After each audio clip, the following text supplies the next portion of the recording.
Une femme peut être pilote. Pilote de quoi? Formule 1, pilote d'avion. Si ce n'est que en soi, il n'y a rien qui est interdit. Mais maintenant, on sait que le milieu, bon après c'est peut-être des clichés, mais non, c'est la réalité.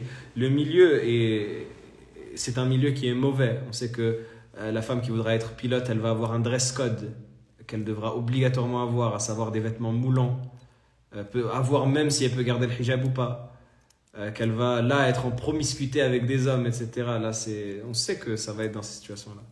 Donc là, oui, pour les choses, pour les éléments indépendants qui vont s'ajouter à cela, là, on va dire que ce n'est pas permis. Pilote le cousine. Voilà, pilote de l'khubz. Ah, astaghfirullah.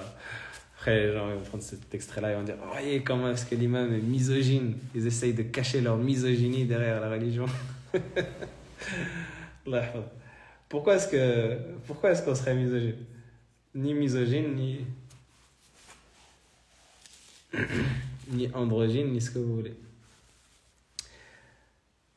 Pareil pour la police, etc. Oui, évidemment. Après, quand j'ai dit quasiment... Là, je parlais des études. Après, le métier, c'est autre chose.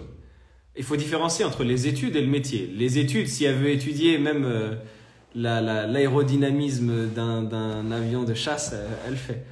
Mais le métier, c'est autre chose. Il y a une différence entre les études et le métier. Vous allez me dire, oui, mais on étudie pour avoir un métier. Pas forcément. On étudie pour s'enrichir parfois. On étudie pour développer sa conscience. On étudie pour beaucoup de choses. Pas forcément pour avoir un métier. Donc il y a une différence entre les études et le métier. On parle des études. On parle des études.